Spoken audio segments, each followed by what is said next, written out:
자, 이번 시간은 합성함수와 역함수에 대해서 설명하는 시간을 좀 갖도록 하겠습니다. 자, 일단 첫 번째 합성함수에 대한 얘기인데요. 합성함수라고 하면은 사건에 있어서 어떠한 사건이 있었을 때 그 사건의 연속성을 의미하게 되는 그런 것을 갖다가 우리는 합성함수라고 얘기를 해줘요. 즉, 어떠한 원인이 있었을 때 결과라는 게 발생할 수 있고 그 결과가 다시 원인이 돼서 다시 어떤 결과를 도출해내게 되는 뭐 이제 그러한 사건의 연속성 같은 것을 갖다가 우리가 합성함수라고 이야기를 하겠다라고 하는 것인데요. 일단 첫 번째 정의역의 원소 정의역 집합을 우리가 x 이렇게 주고요. 그 다음에 그 치역의 집합이 이렇게 있었어요. 그래서 y라는 공역 집단이 이렇게 있습니다. 이때 정의역의 원소 x에 대해서 공역의 원소 y가 대응이 되어지는 이러한 상태의 것을 우리가 함수 fx라고 한번 해보자 라고 이야기를 한다면, 이때 분명히 y는 대응이 되어진 친구이기 때문에 치역에 해당하게 되거든요. 그런데 여기서 하나의 것이 더 추가가 되면서 이런 일이 벌어지게 되는 거야. 그래서 이렇게 되어지고 여기를 갖다가 우리가 또 다른 집합 z라고 줬을 때요, 분명히 y에서 z로의 함수도 분명히 있을 것이어서 얘가 여기 있는 z라는 원소에 스몰 z에 대응이 되어지는 상태가 되어질 수도 있겠죠. 또 다른 함수. 즉 이렇게 보면은 조금 오해가 될 수 있으니까 다시 한번 보시게 되면 z가 이렇게 있었고요. 그 다음에 여기에 y가 있었던 거야. 이런 식으로 존재했던 거예요. 그래서 어떠한 또 다른 함수를 한번 이야기를 해보자는 거지. 그래서 y에서 z로에 대응되는 함수를 갖다가 우리가 함수 g라고 얘기를 해준다면, 결국 이것은 두 개가 중간에 y라는 집합이 매개체가 되어서 두 함수가 연결이 될 수 있겠죠. 그러면 이 둘을 우리가 뭐를 할 수가 있냐면 합쳐서 생각을 해볼 수 있지 않겠느냐라는 얘기인데, 그럼 얘네 둘을 합쳐서 생각을 하게 되면 결국은 그 결과물은 이렇게 되어서 얘가 이렇게 합쳐지는 이러한 상황이 나오게 될 겁니다. 그래서 이런 식으로 합쳐지는 이런 결과물이 나오게 되겠고요. 결국은 우리 함수 f라는 함수에는 x가 들어가서 y가 나오는 이러한 결과물이 나오게 되고, 그 다음에 gx라는 함수는 y가 들어가서 z가 나오는 결과를 만들어내게 됩니다. 그럼 여기에서 y라는 것은 fx인 것이니까 여기 있는 문자 y 대신에 fx를 써볼 수 있겠죠. 그렇다라고 한다면 g라는 함수에 fx가 들어갔을 때 우리는 z가 나오는 결과를 얻을 수 있어 라는 얘기가 됩니다.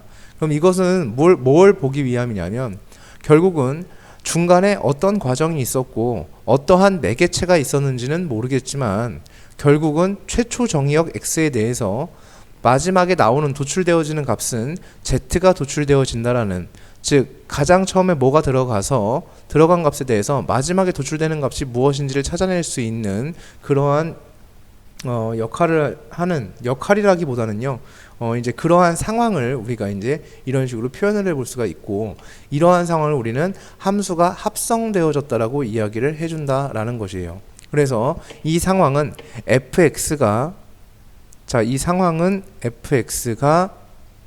gx에 합성되어진 상황입니다. 합성되어진 상황. 즉 두 함수를 합성했으며 fx가 gx에 합성되어진 상황을 이야기를 하겠다. 그러면 여기에서 요렇게 쓰는 것이 조금 복잡해서 우리는 이 부분을 어떻게 쓸 수 있냐면 gfx라는 부분을 이렇게 쓰기로 약속을 합니다. 그래서 이렇게 쓰기로 약속을 한다기보다는 조금 간편하게 이런 식으로 작성할 수 있다라고 이야기를 하겠어요. 그래서 x라는 것이 이때 이것에 읽어지는 방향은 x라는 어떤 원소가 fx에 들어가서 나온 값이 다시 gx에 들어가는 이러한 상태가 되며, 따라서 방향은 이쪽 방향으로 우리가 읽어주는 일이 되겠다라는 것이어서 합성함수에는 지금처럼 방향이란 게 존재하게 되어 있다라는 얘기지. 그러면 당연히 얘는 다른 얘기가 될 거야. f0gx는요, x가 어떤 원소가 gx에 들어가서 그 함수 g를 통해서 나온 값이 f에 들어가는 일이 되기 때문에 즉 이러한 방향성을 띠고 있기 때문에 gx가 fx에 합성되어지는 상황과 fx가 gx에 합성되어지는 상황은 명백히 다를 수밖에 없을 것이다 라는 얘기가 되겠죠. 그래서 두 함수는 분명하게 다른 함수가 되어진다는 얘기야. 왜냐하면 합성에는 방향이 존재하니까. 그래서 f0g와 g0f는 기본적으로 같을 수가 없다라는 입장입니다. 물론 때에 따라서는 같아지는 상황도 분명히 존재할 수 있으나 실질적으로 얘는 같아지지는 않을 거야, 이런 얘기가 되어지는 거지. 자, 예를 들어서 한 가지 한번 해보도록 하겠습니다. fx라는 것이 2x 플러스 1이었다라고 해보자. 자, gx라는 것이 x의 제곱이었다고 한번 해볼게요. 그러면 g0fx라는 것은 fx가 g에 합성이 되어지는 거니까 fx가 g에 있는 x 자리에 들어가게 되는 거니까 얘는 합성되어지는 모습이 2x 플러스 1의 제곱이 되는 모습이 되어지겠다, 이런 얘기가 되겠고요. f0g의 x를 보시면 gx가 fx에 합성이 되어지는 상황이니까 여기 있는 x제곱이 여기에 x자리에 대신 들어가는 것이어서 얘는 2x제곱 플러스 1이 되어지겠다. 따라서 얘네들은 어떤 모습을, 다르다라는 모습을 우리가 직접적으로 눈으로 확인할 수가 있다라는 얘기가 되겠습니다. 이게 합성함수에 있어서 가장 기본적인 성질이라고 볼 수가 있겠고요. 다음 이런 표현들을 갖다가 자, 그래서 여기서 그리고 함수를 표현하는 방법이 이제 한 가지가 있는데, 우리가 만약에 예를 들어서 fx를 2x 플러스 1이라고 이렇게 이야기를 했다라고 하면 우리 함수 f를 이런 식으로 표현할 수 있어요. f라는 것은 규칙이 x가 들어가면은 어디에 들어가냐면 2x 플러스 1에 들어가는 이러한 상태가 되어진다라는 것. 예를 들어서 gx라는 함수가 있었는데 얘가 마이너스 2x다 라는 함수라면 우리는 요걸 쓸 때 이렇게 쓸 수 있어요. x가 들어가면 마이너스 2x라는 규칙을 따르게 된다, 이런 식으로 쓸 수가 있겠고요. 그 다음에 hx라는 함수가 있는데 얘가 x제곱이었다면 이러한 함수는 이런 식으로 표현할 수도 있다는 얘기야. x가 들어가서 x가 제곱이 되어서 나오는 이러한 상태로, 즉 표현 방식을 갖다가 함수를 표현하는 데 있어서 이러한 다항식의 형태를 갖다가 이렇게 표현할 수도 있다는 사실 꼭 기억을 해 두셔야 되겠습니다. 뭐 대단히 복잡한 내용을 하고자 하는 것은 아니고요. 이게 이제 합성함수의 이제 기본적인 이야기가 되겠습니다. 자, 기본 문제 25-1번인데요. f0, f5의 값을 구해주세요 라고 얘기를 했어요. 여기가 좀 독특하게 생겼네요. 자, 우리가 구하고자 하는 건 fx에 5가 들어간 값을 구하고자 하는 것입니다. 그러면 5가 들어가서 만들어진 값을 얻고자 하는 거니까 여기가 5라는 모습이 되어져야만 해요. 그래야지 우리는 그 값을 구할 수 있습니다. 따라서 여기에서 x자리에 몇을 대입하면 되냐면 x자리에 2를 대입한다고 하면 f5가 되어지겠죠. 똑같이 x에다 2를 대입하게 되면 8 더하기 3이 되면서 11이 되는 모습을 볼 수 있습니다. 즉 f5의 값은 얼마라는 걸 알 수 있냐면 11이라는 것을 알 수 있고요. 따라서 그 다음에 11이 다시 fx에 들어가는 겁니다. 그러면은 여기가 11의 모습을 띄어야 하기 때문에 x에다가 4를 대입하게 되면 f의 11은 4를 대입해주면 35가 되겠다, 이렇게 볼 수 있습니다. 그래서 최초 정의역 5에 대해서 마지막에 최종적으로 치역 35가 나오는 모습을 볼 수가 있다, 이런 얘기가 되겠습니다. 기본 문제 25-2번입니다. fx가 이렇게 정의되어 있고 gx, hx가 이렇게 정의되어 있는데요. 요걸 한번 보도록 하겠습니다. f0g와 g0f가 1번하고 2번이 다르다라는 거는 우리가 이제 확인을 했었고요. 물론 실제로 여기 함수에서도 다른지는 어쩔지 모르겠지만 매번 다른 것은 아니지만 기본적으로 다르다라는 입장이었고, 3번하고 4번에 대한 얘기를 좀 해보도록 하겠습니다. 자, h0, g0f라는 것과 그리고 요걸 한번 구해보면요. h0, g0f니까 f가, 자, 합성은 방향이 이쪽 방향입니다. f가 g에 합성이 되고 그 나온 것이 다시 hx에 합성이 되어지는 이러한 상태가 되니까 x-1이 여기 있는 x자리에 들어가게 되니까 마이너스 2에 x-1이 되어집니다. 요게 g0f가 되겠어요. 그러면은 g0f의 결과물은 마이너스 2x 플러스 2가 되겠고요. 얘가 hx에 들어가게 됩니다. 여기에 들어가게 되니까 얘는 마이너스 2x 플러스 2의 제곱이 되겠습니다. 이런 얘기가 되겠지. 자, 이번에는 H0G 0F로 해보도록 하겠습니다.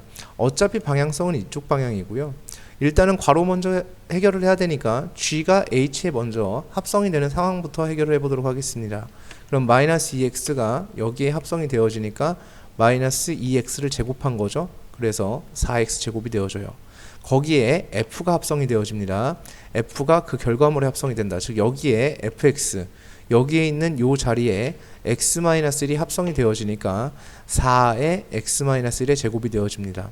그러면은 이 친구와 이 친구는 서로 어떤 걸 확인할 수 있냐면 같은 걸 확인할 수 있겠죠. 얘도 4x제곱 마이너스 8x 플러스 4가 되겠고 얘도 4x제곱 마이너스 8x 플러스 4가 되어지니까 둘이 같다라는 걸 확인할 수가 있습니다. 그러면은 여기서 성질 하나가 더 나온 거죠. 결합법칙에 대한 얘기인데요. 얘는 어떤 식으로다가 하더라도 방향만 바뀌지 않는다면 얘와 H0G 0F와는 같다는 얘기예요.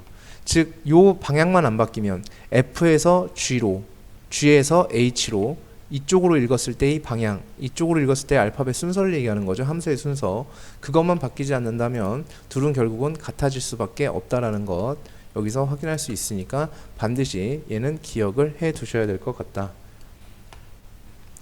자, 기본 문제 25-5번입니다. F에 1이 들어갔어요. 그럼 1이 들어가서 만들어진 값이 누가 되냐면 B가 되어집니다. 이제 B가 F에 들어갑니다. 근데 여기서 B를 찾을 수가 없네요. 근데 Y는 X라는 직선이 있죠. 얘는 B가 얘를 타고 내려오면 여기가 그대로 B가 될 거예요. 똑같이 C가 얘를 타고 내려오면 그대로 C가 되겠죠. 여기선 D가 되고 얘는 E가 되어질 겁니다. 그러면 1이 들어가서 B가 나왔어요. 이제 B가 들어가야 되니까 B가 여기서 이렇게 들어가 주면 되겠죠. 그럼 누가 나오는 모습이냐면 C가 나오는 모습을 확인할 수 있고요. C가 F에 다시 들어가게 되면 C가 다시 F에 들어가게 되면 D가 나오는 모습을 확인할 수 있습니다. 그 D가 다시 FX에 들어가게 되면 D가 들어가서 누가 나오냐면 E가 나오는 모습을 볼 수 있습니다. 따라서 정답 5번이 되어지겠고요. 얘는 fx가 뭔지를 몰라요. 뭔지 모르는 게 들어가서 D가 나왔대요. 그럼 거꾸로 읽어주면 되죠.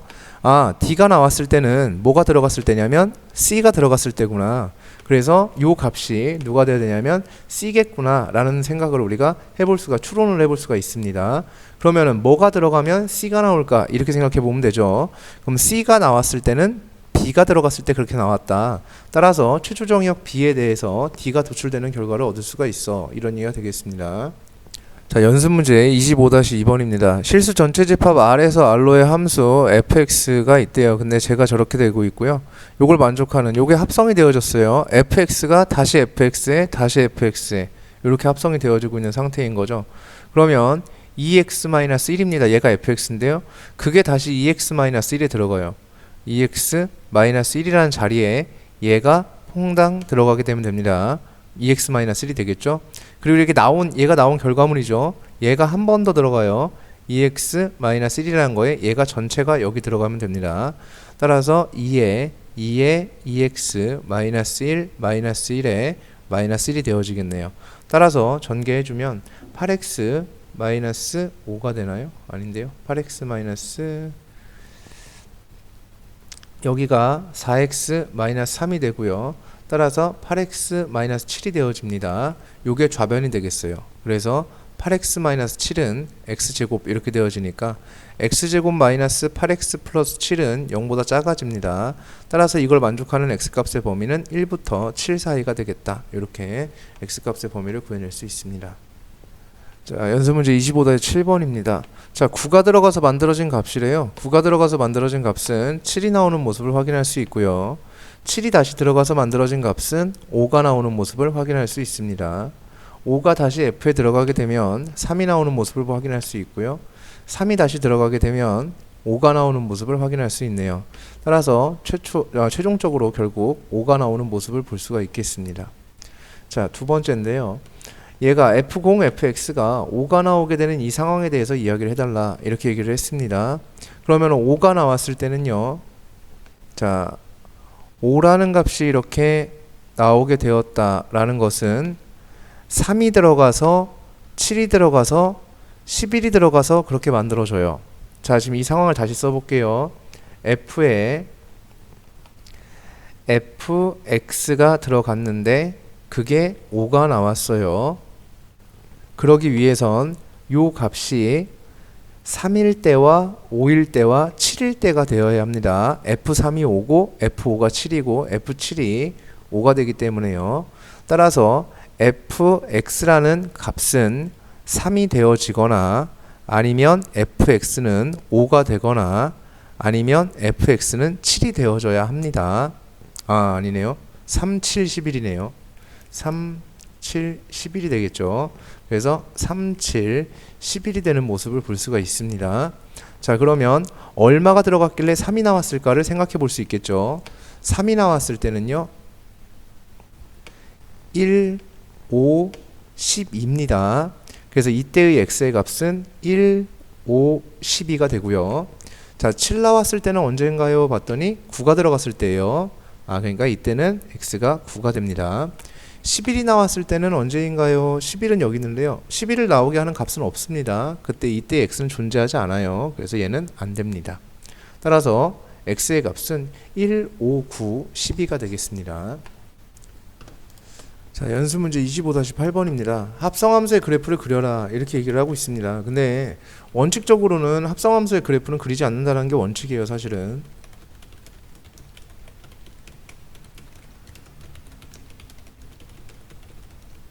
라는 것이 원래는 원칙입니다.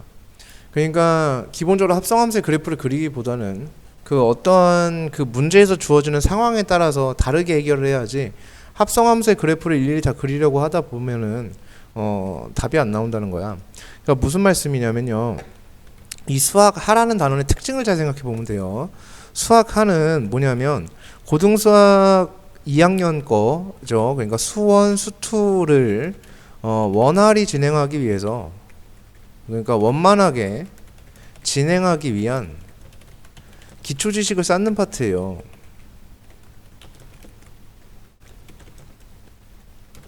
이게 수학 하의 특성이거든요. 그래서 그 결국은 합성함수라는 것을 배우는 것도, 그러니까 결국 여기서 그러면 결론은 뭐냐면, 그것에 대한 결론은 수일, 수이 내내 뭐 하겠다는 얘기냐면 합성함수와 역함수 얘기는 계속 하겠다는 얘기예요.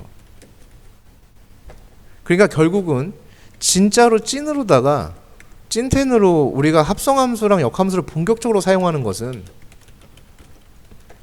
여기서는 기초만 배우는 거예요. 그러니까 뭔가 사용하지 않아요. 그냥 성질들만 잘 익혀놓고 하는 거고, 합성함수와 역함수를 배운 내용을 본격적으로 사용하게 되는 것이 내년입니다.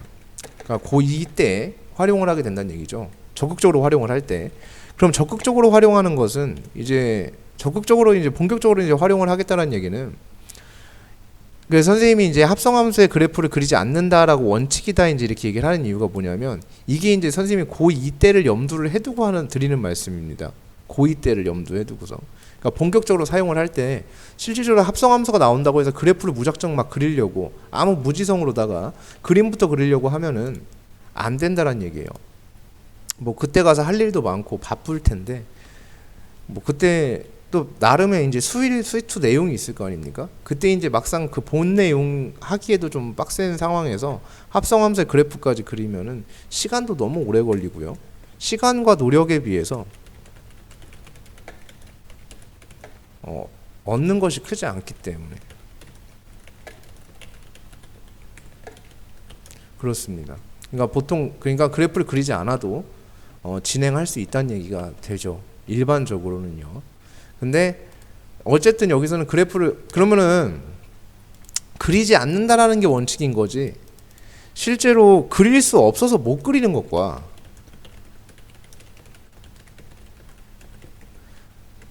그릴 수 있는데 안 그리는 것은 차이가 커요. 그죠? 명백히 차이를 갖습니다. 그릴 수 없어서 못 그리는 것과요, 그릴 수 있는데 안 그리는 것은 차이가 크다고. 그러니까 우리의 목표점은 그릴 수 있는데 안 그리는 사람이 되어야 한다는 얘기예요.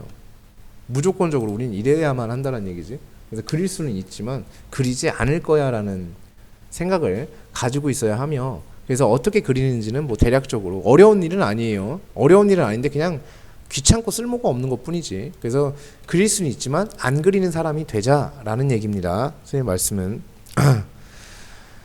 자, 결국은 얘네들을 이어주는 데 있어서 fx를 한번 써보도록 하겠습니다. fx라는 함수는 두 가지로 나뉘어져요. x가 1보다 크거나 같은 상황에서는 2라는 상수함수가 되고요. x가 1보다 작은 쪽에서는 1이라는 상수함수가 되고 있는 모습이고요. 뭐 gx는 어쨌거나 이렇게 되고 있는 모습입니다.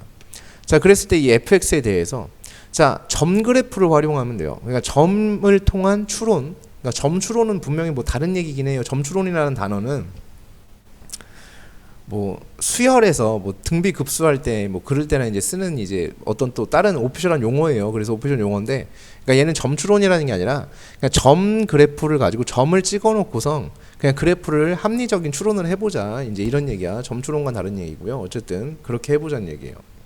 그러면은 구간을 좀 나눠주면 돼요. x가 뭐 대충 어느 정도만 바운더리만 잡아주면 됩니다. x가 마이너스 2일 때, 마이너스 1일 때, 0일 때, 1일 때, 그리고 2일 때 이렇게 잡아주시면 되고요. x가 마이너스 2일 때는 1이 나오게 돼요. 마이너스 2에서는 마이너스 1에서는 0에서는 1에서 뭐 이렇게 나오니까 얘는 1이 나오게 되고요. 그 다음에 마이너스 1일 때는 얼마가 나오게 되냐면 1이 나와요. 0일 때도 1이 나오고요. 1일 때는 2가 나오고요. 2일 때도 2가 나오는 모습을 볼 수 있어요. 그럼 그 나온 값이 다시 들어가야 되잖아요. 그럼 gx에 그게 들어가는 거니까 G1이 얼마냐는 거지. G1은 1이었습니다. 또 G1이니까 1이겠죠. 또 1이니까 1이 있겠죠. 그 다음에 G2는 얼마냐면 0이었어요. 0이었고요. 0이었어요. 이런 식으로 만들어지게 되거든요. 그러면 이렇게 되면 마이너스 2가 들어가서 1이 나왔고요. 마이너스 1일 때 1이 나왔고요. 0일 때 최종적으로 누가 나오는지를 보자는 얘기였잖아요. 1일 때 0이었고요. 2일 때 0이었어요. 그 상황을 우리가 그림으로 점 그래프로 표현을 해볼 수가 분명히 있다. 이런 얘기가 된다는 거지. 그러면 여기에서 내가 나름 얘를 갖다가 잘 맞춰놓고서 한번 그려봅시다. 이렇게 됐을 때 마이너스 2일 때는 1이었습니다. 그리고 마이너스 1일 때는 역시나 1이었어요. 그 다음에 0일 때도 1이었습니다. 그리고 1일 땐 0이었고요. 그 다음에는 0이었어요. 계속 그런 그래프가 완성이 되어지고 있을 거야. 그 중간도 역시 똑같을 것이고요. 결국은 뭐 별반 다르지 않지 않을까요? 그죠? 뭐가 들어간다 하더라도 나오는 값은 똑같을 테니까. 그러면은 결국 여기서 그래프라는 것이 이렇게 만들어지게 되겠고, 그 다음에 또 그래프라는 것이 이렇게 만들어지는 모습을 볼 수가 있다. 확인할 수가 있다는 얘기가 되겠지. 그래서 이런 식의 그래프를 갖게 된다라는 것 기억을 해두시면 좋겠습니다. 이렇게 되어지겠고요. 따라서 여기서 뭐 이렇게 되어지겠고요. 여기서 이렇게 되는 모습이 되지 않을까. 이렇게 나름 합리적인 추론을 해볼 수가 있어요. 그래서 G0 fx에 대한 얘기였습니다.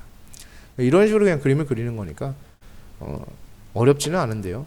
여기서 봤을 때는 어렵지는 않은데요. 나중에 이제 이 그래프를 또 다 일일이 하려고 하면 진짜 합성함수의 그래프를 합성함수가 나왔어.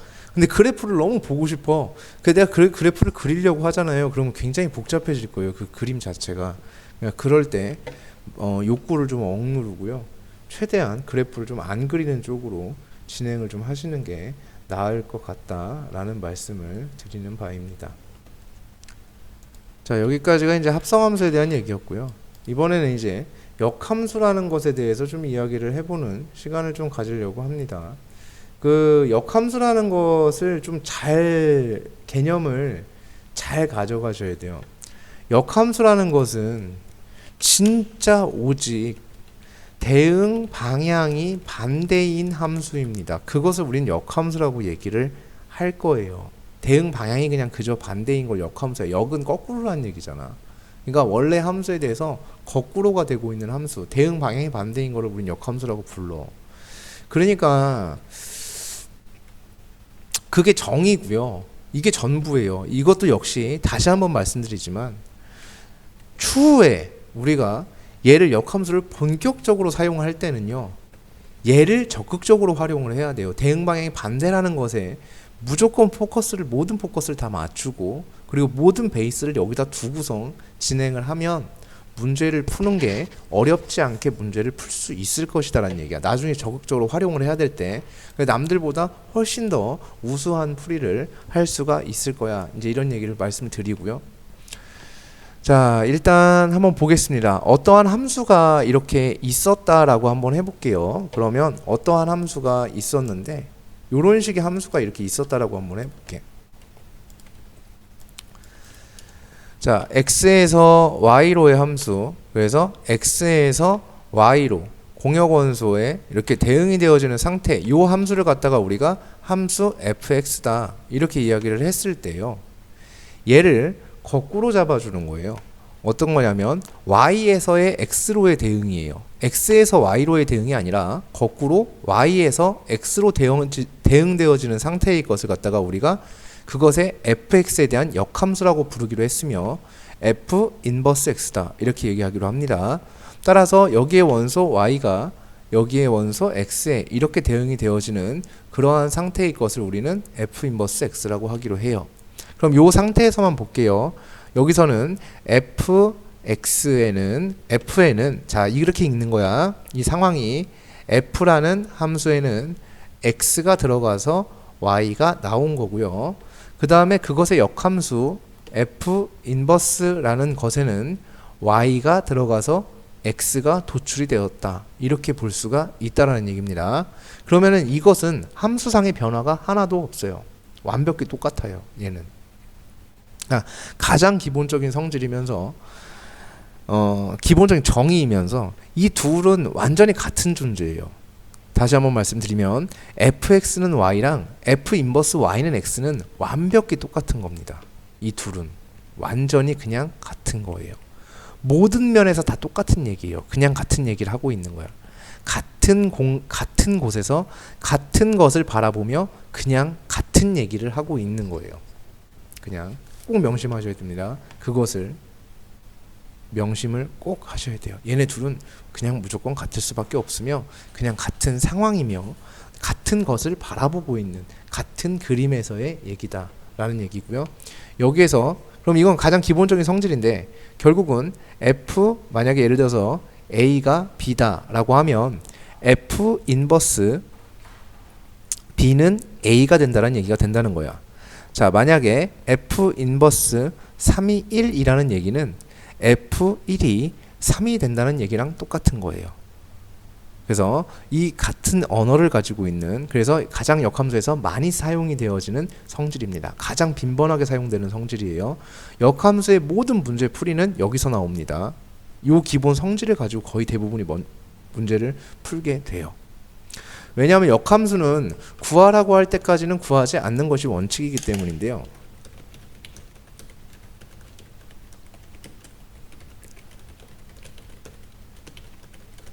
원칙입니다. 역함수는 구하라고 하기 전까지 절대 구하지 않는 게 원칙이에요. 그렇기 때문에 얘는 뭐 구할 필요가, 그러니까 이 성질을 활용을 해요. 그러니까 내가 역함수가 필요하다 느껴지면 요 성질을 먼저 떠올려서 문제를 풀이를 하도록 한다. 즉 역함수는 구하라 할 때까지는 구하지 않는다. 문제에서 구해주세요 하기 전까지는 구하지 않습니다. 가 원칙이에요. 자, 그 다음에 두 번째. 그러면 역함수라는 것이 언제나 존재하는가에 대한 부분인데, 일단 첫 번째 함수에 대해서 우리가 함수의 정의라는 게 있었죠. 함수라는 것이 정의되어지기 위해선 첫 번째 어떤 일이 벌어져야 되냐면 정의역의 모든 원소가 대응에 참여해야 된다라는 조건이 있었고요. 두 번째, 단 하나의 정의역에 대해서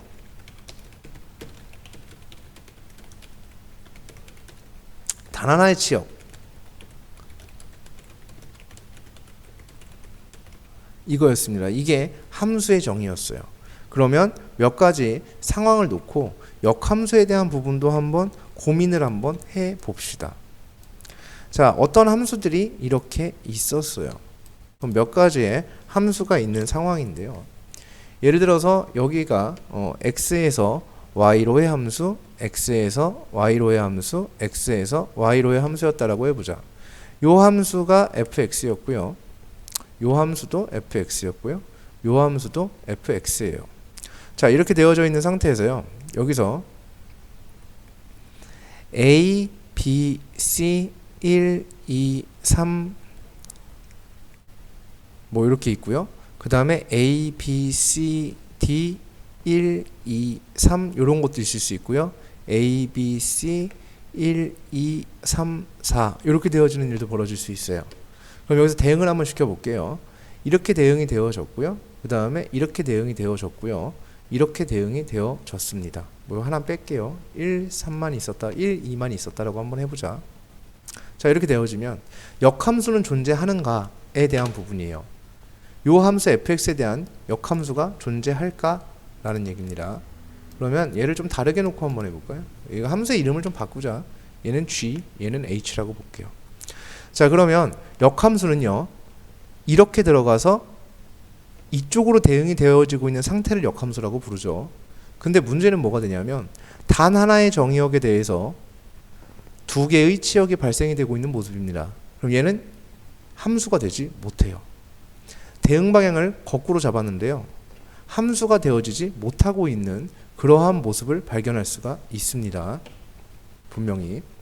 그러면 저 fx는 함수는 맞아요. 근데 역함수는 함수가 아니에요. 그 말은 무슨 말이냐면 fx는 역함수가 존재하지 않는다라는 얘기가 된다는 거야. 자, 얘는 g 인버스가 됐고요. 거꾸로 방향이 올 건데요. 여기서 이러한 대응이 이루어졌다라고 한번 해보자. 얘가 이렇게 갔고요. 이렇게 갔고요. 그 다음에 조금 더 만들어 볼까? 아니다. 이렇게 한번 만들어 볼게요. 자, 이렇게 만들어 줬어요. 그럼 얘는 가능한가를 봤더니 거꾸로 방향을 한번 볼게요. 거꾸로는 이렇게 됐고요. 그 다음에 이렇게 됐고요. 이렇게 됐고요. 이렇게 됐어요. 역시나 똑같은 상황이죠. 한 정역의 원소에 대해서 여러 개의 치역이 발생되었을 뿐만 아니라 심지어 정의역의 원소 하나는 대응에 참여하지조차 못했습니다. 불가능합니다. 역함수는 함수가 되지 못해요. gx는 함수는 맞는데요. g 인버스 x는 함수가 아니에요. 따라서 gx는 역함수를 가질 수가 없습니다. 이런 이해가 되겠죠? 똑같아요. 얘도 이렇게 이렇게 이렇게 되었어요. 그러면 거꾸로의 방향을 잡아볼 수가 있어요. 그러면은 hx의 거꾸로인 함수니까 h 인버스 x였다 라고 이야기를 하게 되면 이쪽 방향이 되겠고요. 그것에 대한 거꾸로니까 이렇게 대응, 이렇게 대응, 이렇게 대응이 됩니다. 하나에 하나씩 대응이 된 건 맞아요. 근데 정의역의 원소 하나가 대응에 참여를 못했어요. 따라서 이것도 hx는 함수가 맞지만 h 인버스 x는 함수가 아니므로 hx는 역함수를 갖지 못한다 라고 표현할 수가 있다라는 거야. 그러면 이러한 상황들에 대해서나 가능하겠다 라는 얘기가 될 텐데요. 여기가 이러한 상황들을 보게 되면 얘가 이렇게 진행이 됐어요. 대응이 이렇게 이렇게 이렇게 되었다라고 한번 해보자. 그럼 얘의 거꾸로인 함수를 내가 본다 라고 얘기를 하면 분명히 f 인버스 x는 이렇게 되어지는 것이고요. 대응 방향의 거꾸로는 이렇게 이렇게 이렇게가 되어지니까 단 하나의 정의역들에 대해서 단 하나의 치역들이 발생하고 있는 모습이고 정의역의 모든 원소가 대응에 참여를 한 모습입니다. 그럼 요 함수 fx는 함수가 맞고요. 요 인버스 x도 함수가 맞습니다. 따라서 요 fx는 역함수를 갖는다라고 얘기할 수 있다라는 거야. 그러면 어떤 경우에 그렇게 됐을까를 봤더니 이게 1대1 대응일 때만 그게 가능하다라는 얘기지.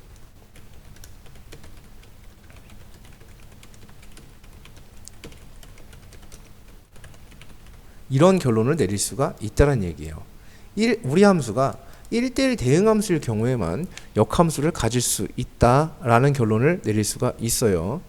역함수라는 것은 1대1 대응일 때만 그래요. 1대1 대응 함수일 경우에만 역함수를 갖게 된다. 이런 얘기입니다. 그러면 우리는 지난 함수 시간에 1대1 대응 함수라는 것에 대해서 이야기를 한 적이 있어요.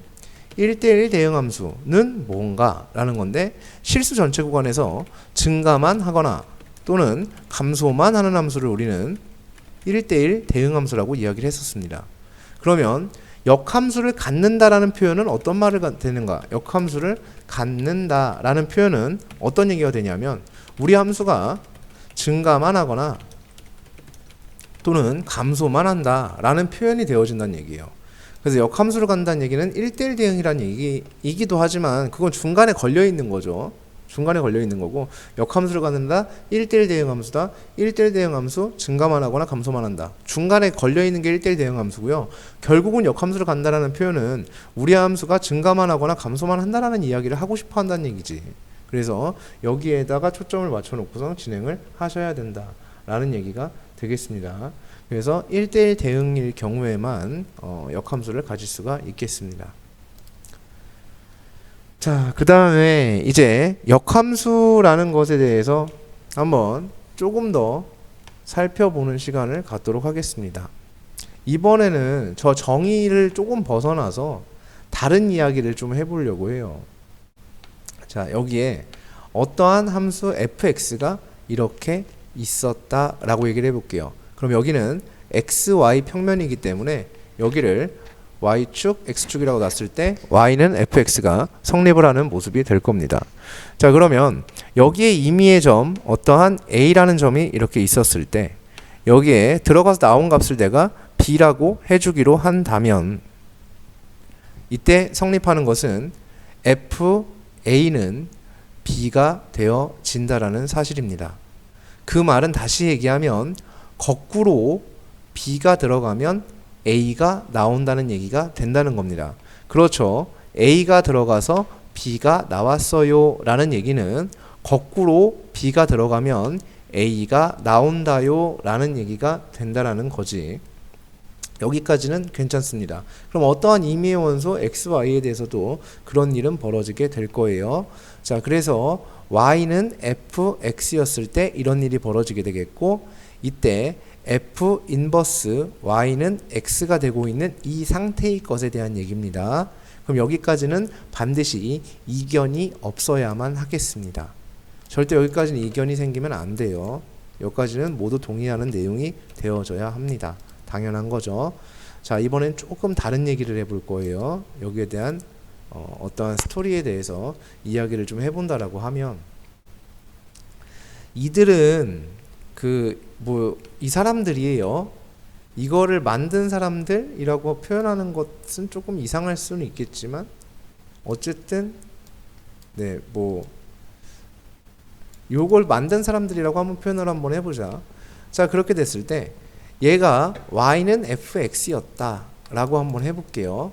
그때 이런 얘기였죠. 위에서 한 얘기가 a가 들어가서 b가 나왔어요 라는 얘기였습니다. 그리고 자, 요 상황이요. a가 들어가서 b가 나왔어요의 상황이 y는 fx에서 f라는 함수에 a가 들어갔더니 b가 나왔습니다. 의 상황이었고요. 똑같은 여기에서 b가 들어가서 a가 거꾸로 나와요. 자, 거꾸로 방향에다가는 b가 들어가면 a가 나오는 구조가 됩니다 라는 얘기예요. 여기까지가 위에까지의 내용이었습니다. 다시 한번. 자, 그러면 근데 그들은 이 상황이 조금 불편했던 것 같아요. 어떤 상황이냐면 이 역함수의 상황이 납득이 안 되는 이러한 상황이었다라고 생각을 하는 거야. 자, 무슨 말이냐면 들어가는 값, 정의역은 어디서 정의가 돼야 되냐면 가로에서 정의가 돼야 돼요. 여기가 들어가는 값이어야만 한다는 얘기야. 즉 정의역이라는 것은 가로에 있는 집합이어야 된다는 얘기예요. 가로. 그리고 오로지 치역이라는 것은 세로여야만 한다는 얘기야. 세로. 그래서 치역은 세로로 관찰을 하는 거고 정의역은 가로로 관찰을 하는 거다. 근데 좀 전에 이런 내용이었어요. 얘가 이렇게 들어가는 게 띠껍다고. 이 상황이. 아니 어떻게 여기 세로에 있는 게 들어가냐는 거지. 그러니까 저 앞에 있는 내용을 부정하는 게 아니에요. 저게 정의니까 맞는 말이야. 근데 그렇게 되는 상황을 용납할 수가 없어서, 그러면 가로에서 b가 들어가면 어떻게 될까라는 거야. 즉 이 상황에 대해서 이야기를 하고 싶은 거야. FA가 B인 것도 맞고 F 인버스 B가 A인 것도 맞는데 얘가 가로에 있어야 된다고. 그럼 B가 여기에 있어야 된다고. 그럼 걔를 어떻게 찾아내서 어떻게 할까를 생각을 해봤더니요. Y는 X라는 직선을 사용을 하게 되면, 자, 지금처럼 여기에 Y는 X라는 직선을 사용하면 B가 쫄쫄쫄 이렇게 따라 들어오게 되면 여기가 B가 될 겁니다. 그럼 B가 들어가면 A가 나와야 돼요. A가 쫄쫄쫄 따라 들어가면 A가 여기입니다. 여기가 A입니다. 그러면 A가 여기죠. 즉 B, A를, 자, fx는 A, B를 지나는 직선이에요. F 인버스는요, B, A를 지나는 곡선이에요. 곡선, 그죠? B, A를 지나는 곡선이에요. 여기를 지나는 곡선이에요. 자, 그렇다라고 한다면 여기에 모든 점에 대해서도 이런 일이 벌어질 거예요. 만약에 여기에 어떠한 게 있었어, 요 점이 있었다라고 해보자. 그러면은 fx가 요 점을 지난다라는 얘기는 거꾸로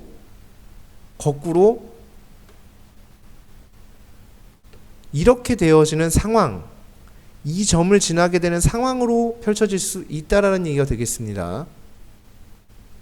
그렇죠. 그 값이 얼마인지는 모르겠지만 어쨌든 이렇게 만들어지는, 여기에 나오는 이러한 값의 상황으로 펼쳐질 수 있어요. 그래서 여기를 지나게 되는 어떠한 그래프가 될 거란 얘기지.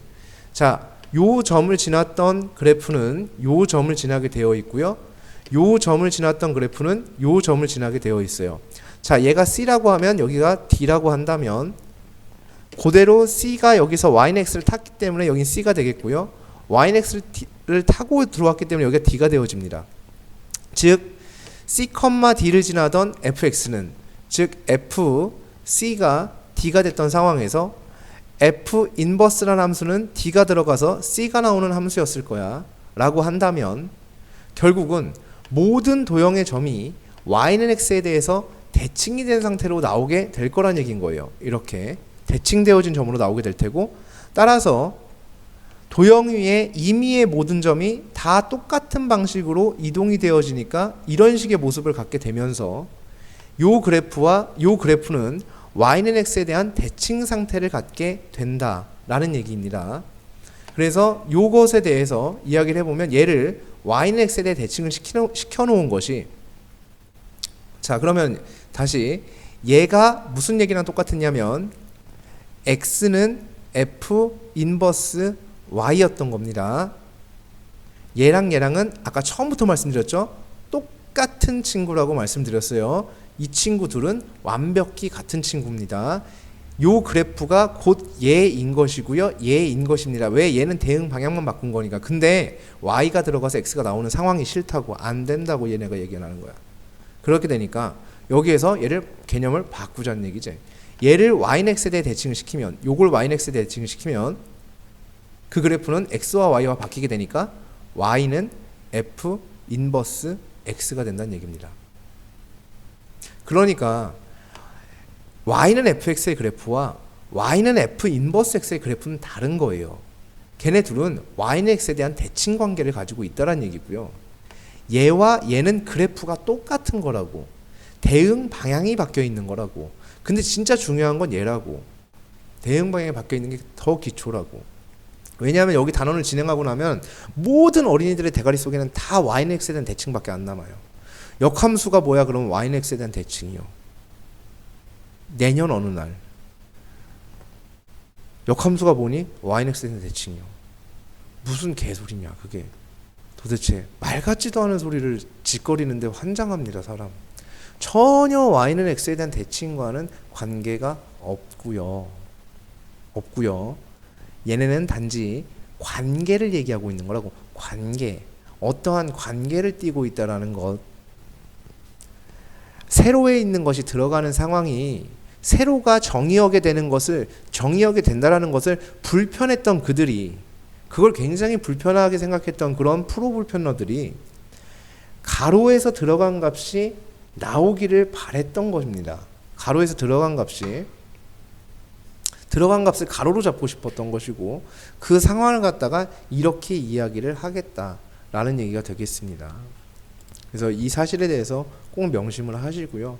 물론 y는 x에 대한 대칭 중요하죠. 그런데 역함수의 가장 기본은 y는 x에 대한 대칭하고는 또 관계가 없을 수 있다, 이겁니다.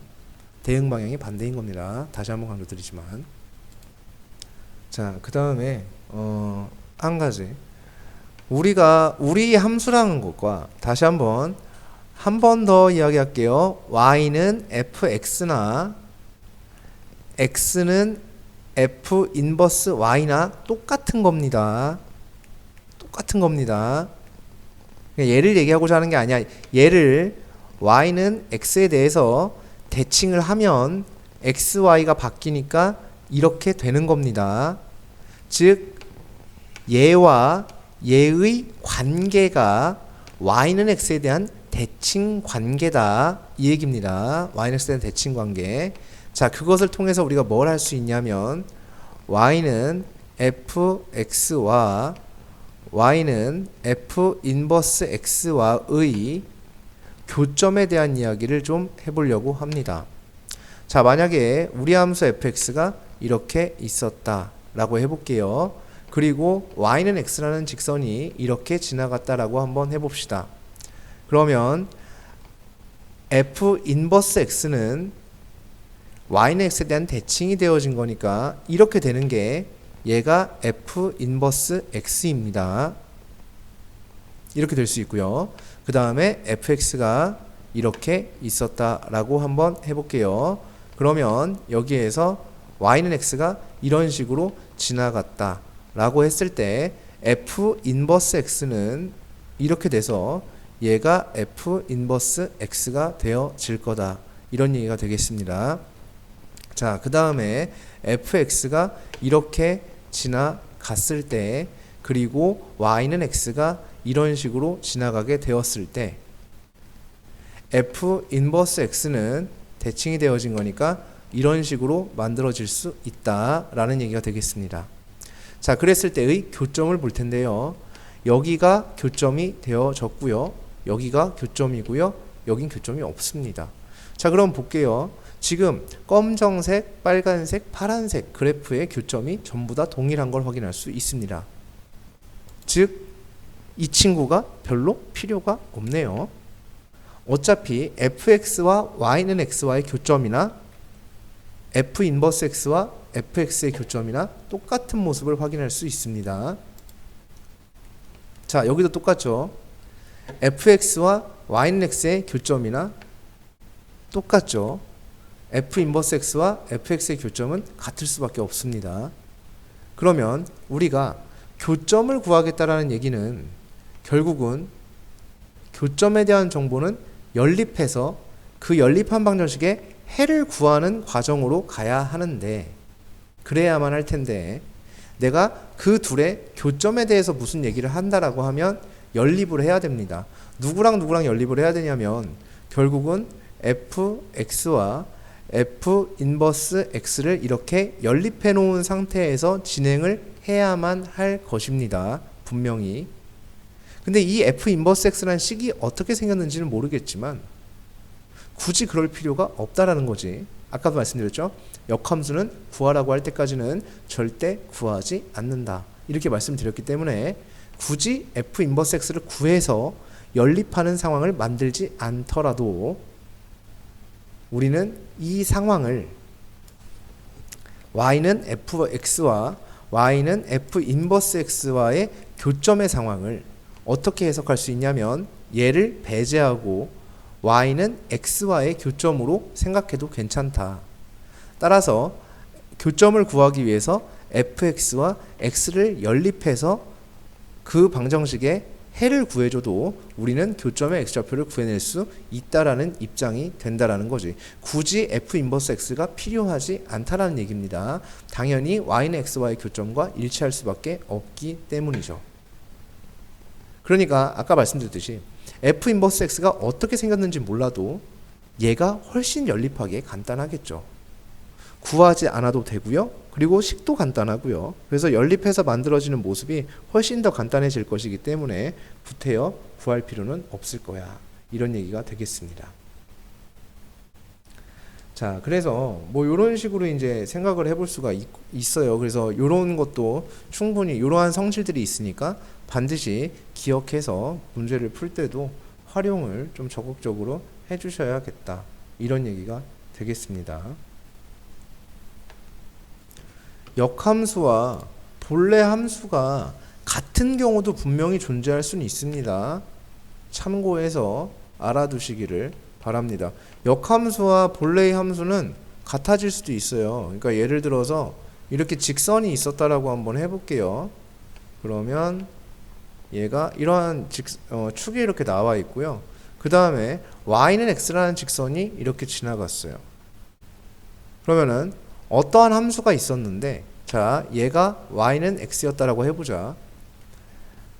어떠한 직선이 지나갈 때 얘와 수직하게 지나간다면, 수직하는 상태로 지나간다면 어떠한 직선이 있었는데 이 친구와 수직하는 상태로 이렇게 지나간다면, 어떠한 직선이 있었는데 얘와 수직하는 상태로 지나갔다면 어떤 일이 펼쳐지겠는가에 대한 부분이에요.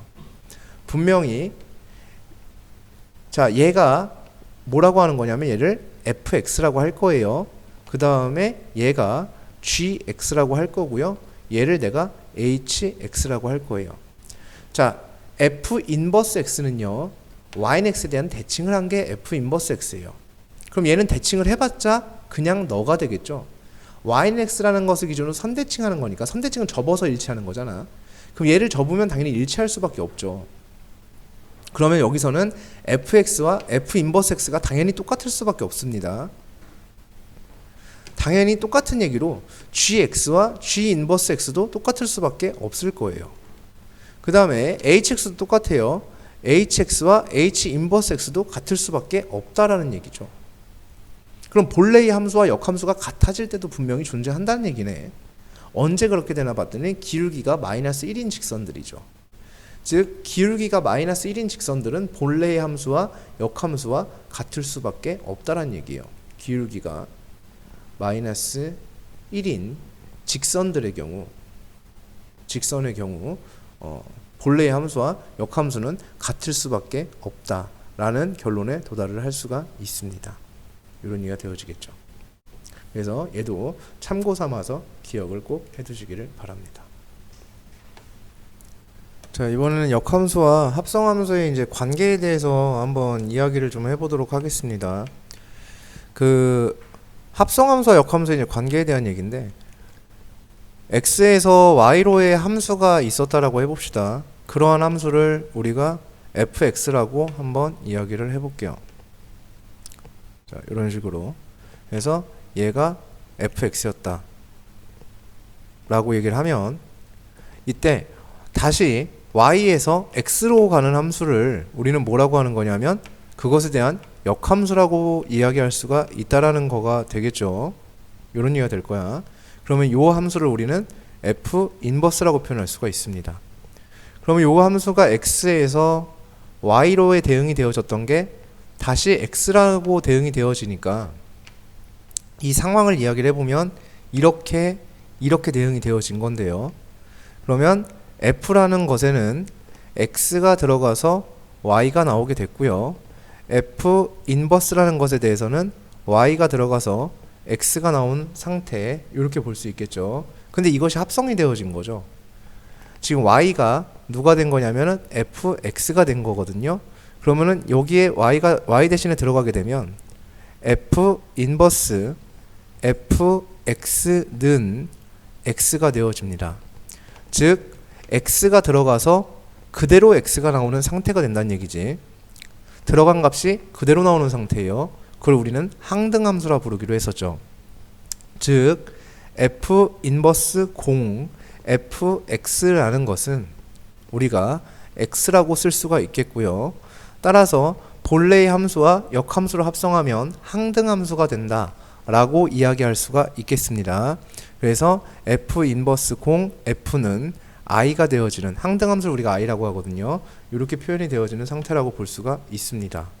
그렇죠?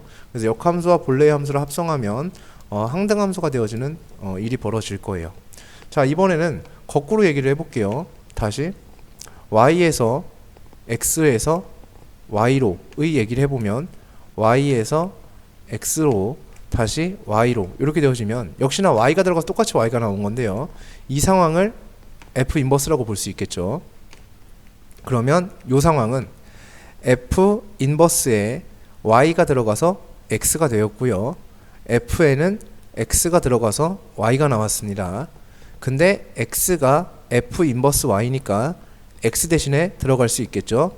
그러면 f에 f 인버스 x가 되어지면 그것은 다시 x가 되어진다. 역시나 항등함수가 되어지죠. 들어간 값이 그대로 나왔으니까 결국 f0 f 인버스 x 역시도 x가 되어지는 모습을 확인할 수가 있습니다. 라는 얘기가 되겠습니다. 따라서 결국은 f0 f 인버스도 i가 되는 모습을 볼 수 있어요. 즉 항등함수가 되어지는 모습을 볼 수가 있다라는 얘기가 되어지겠죠. 자, 그래서 뭐 요런 이제 기초적인 성질을 가지고 있고요. 그 다음에 이제 이거는 역함수와의 이제 우리 함수와 역함수와의 어떠한 합성의 상황에서의 그러한 걸 이야기를 하는 것이고요. 결국은 합성되는 것은 방향이 중요하다라고 이제 말씀을 드렸었는데 이제 그 부분에 대해서 좀 이야기를 좀 해보려고 해요. 합성의 방향성에 대해서. 예를 들어 이런 부분입니다. 자, 굉장히 중요한 내용입니다. 문제풀이에 좀 많은 지분을 차지하고 있는 부분이니까 중요하다라고 볼 수 있겠죠. 자, 만약에 G0H X가 F0HX가 GX가 된 상황이었다라고 한번 해볼게요. 근데 우리가 이러한 상황에서 HX를 구해야 되는 상황입니다. 그러면 여기다가 이런 짓을 해볼 수 있는 거야. F랑 F 인버스를 합성하면 항등함수가 되어져서 사라지니까 여기다가 그런 짓을 해볼 수 있다는 거야. 합성이라는 걸 해볼 수가 있는 거야. HX를 구하기 위해서. 그럼 내가 좌변에 HX만 남기 위해서는 여기다가 합성을 해주는 거죠. 이쪽에다가 F를 합성을 해주면 문제는 여기다가 이쪽 우변에다가 이렇게 합성을 하면 안 됩니다. 합성은 분명히 방향성이라는 게 있다고 그랬어요. 이쪽으로 합성을 해줬기 때문에 자, 왼쪽에 합성을 해줬으니까 이쪽에서도 똑같이 왼쪽에다가 합성을 해줘야 되는 일이 돼요. 그래서 여기다 합성을 하면 안 되고 여기에다가 똑같이 F 인버스를 이렇게 똑같이 합성을 해주는 거야. 해주게 되면 결국은 어떤 일이 벌어지게 되냐면 HX는 F 인버스 0G의 X가 되어진다 라고 볼 수가 있다는 얘기입니다. 그래서 이런 식으로 활용할 수 있다는 얘기예요. 똑같은 얘기입니다. 만약에 이런 일이 벌어졌다면 H0F에 X 이렇게 되어 있는데 얘가 GX였다. 근데 그때의 내가 HX를 구할 일이 생겼다 라고 한다면 자, 좀 간략하게 써볼게요. H0F가 G가 되고 있는 상황이에요. 그러면 여기다가 0F 인버스 오른쪽에 썼으니까 여기도 오른쪽에 줍니다. 0F 인버스 이렇게 해주시게 되면 얘네가 항등함수가 되어서 사라지고요. 따라서 HX가 G0F 인버스 H가 G0F 인버스가 되는 이러한 상황을 맞닥뜨릴 수가 있어서 결국은 HX를 이런 식으로 우리가 구해낼 수 있다라는 얘기가 된다는 거예요. 그래서 굉장히 많이 쓰이는 성질이기 때문에 얘 같은 경우에도 잘 기억을 해 두셔야만 할 것이다 라는 얘기가 되겠습니다. 자, 그 다음에 두 번째 역함수의 기본 성질인데요. 역함수는 거꾸로잖아요. 그러니까 F 인버스 자, fx의 거꾸로예요. 거기에 다시 인버스를 하게 되면 거꾸로의 거꾸로 역의 역이니까 다시 원래의 것이 되어지겠죠. 이러한 성질을 갖고 있다라는 것. 두 번째, 합성함수는 방향이 있다고 했어요. G0F의 인버스는 이거는 F에서 G로의 합성 방향을 갖고 있습니다. 근데 그거를 전체를 거꾸로 뒤집는 거예요. 그렇게 되어지니까 얘는 F 인버스 0 G 인버스 이렇게 각각의 역함수가 만들어지면서 합성의 방향도 F에서 G로 합성이 되는 거였다면 F에서 G로 합성이 되는 거였다면 G에서 F 방향으로 합성이 되는 쪽으로 바뀌어야 된다는 얘기야. 그래서 이런 식으로 바뀌어 나갈 수 있다라는 얘기가 되겠습니다. 따라서 뭐 예를 들면은 F 인버스 공 G의 인버스 이렇게 해주시게 되면 얘는 G 인버스 공 F가 되어진다. 이런 식으로 풀어낼 수 있다라는 얘기가 되겠습니다. 그래서 이러한 기초 성질도 반드시 기억을 해 두실 것. 자, 이제 마지막인데요. 역함수를 구하는 방법이 있어요. 그러니까 역함수를 구하는 방법, 웬만하면 구하지 않겠지만 그래도 역함수를 구하는 것에 대해서, 구하기라는 것에 대해서 한번 이야기를 해보도록 하겠습니다. 역함수 구하기입니다. 그러면은 역함수는 어떻게 구하냐? 방법이 굉장히 간단해요. 일단은 x는으로 만들어 줍니다. x는으로 정리를 해줘요. 그런 다음에 y랑 x랑 바꿔주시면 됩니다. 그러면 그게 역함수를 구하는 방법이에요. 굉장히 간단하죠? 근데 막상 간단한 건데 막상 하려고 하면 되게 짜증나요. 그래서 보통 안 하려고 이제 이야기를 하는 거죠. 자, 예를 들어서 뭐 이런 거죠. y는 2x 플러스 4입니다. 그럼 역함수를 구해보면 2x는 y-4가 되죠. x는으로 만들어줍니다. 2분의 1 y-2가 되어져요. 이제 xy를 바꿔요. 그럼 y는 2분의 1 x-2가 되어지겠죠. 자, 이것이 y는 2x 플러스 4라는 것의 역함수가 되어진다 라는 것입니다. 자, 다시 y는 x 플러스 1분의 4 이렇게 되어 있습니다. 그럼 역함수를 구하려면 이렇게 해주시면 돼요. 이제 하나하나 바꿔 x는으로 정리해야 되죠. x 플러스 1은 y분의 4가 되어집니다. 따라서 x는 y분의 4 마이너스 1이 되어지겠죠. 이제 xy를 바꿉니다. 바꿔주면 y는 x분의 4 마이너스 1이 되어집니다. 이러면 얘의 역함수가 구해졌다. 이렇게 생각할 수 있다는 얘기예요. 자, 다시 y는 루트 x-1 플러스 4라는 것이 있습니다. 얘의 역함수를 구해보려고 해요. 그러면 x는으로 정리해야 되죠. 따라서 루트 x-1은 y-4입니다. 양변 제곱해주면 x-1은 y-4의 제곱이 되어집니다. 자, 이제 x는 y-4의 제곱 플러스 1이 되어집니다. 이거 보세요. 되게 방법은 간단한데요. 막상 하려면 되게 귀찮다고. 그러니까 역함수는 구하려는 상황이 아니면, 꼭 구해야 되는 상황이 아니면 안 구하겠다는 얘기야. 그래서 결론적으로 이제 y는 x는 바꿔주면 y는 x-4의 제곱 플러스 1 이렇게 되어진다 라는 사실이 되겠습니다. 그래서 이런 식으로 우리는 역함수를 구할 수 있다 라는 얘기가 되겠고요. 그럼 아까 했던 거 확인 한번 해볼게요. 우리가 y는 마이너스 x 플러스 4라는 게 있었어요. 자, 얘에 대한 역함수를 내가 구할 일이 생겼어. 한번 구해보자. 그럼 x는 마이너스 y 플러스 4가 되겠죠. xy 다시 바꾸면 y는 마이너스 x 플러스 4가 되어집니다. 똑같네요. 아까 말씀드렸죠. 기울기가 마이너스 1인 직선은 역함수와 본래의 함수가 똑같을 수밖에 없다. 그래서 역함수와 본래의 함수가 똑같이 나오는 모습을 확인할 수가 당연히 있겠죠. 그러니까 저거는 직접 구하는 게 아니라 좀 관찰을 통해서 그 관찰력을 가지고서 관찰해 주시는 쪽으로 하는 게 좋겠습니다. 라는 얘기가 되겠습니다. 이제 요게 이제 역함수에 대한 전체적인 내용이었고요. 조금 더 추가되는 부분들이 있으면 문제 풀이하면서 한번 이야기를 좀 해보도록 하겠습니다.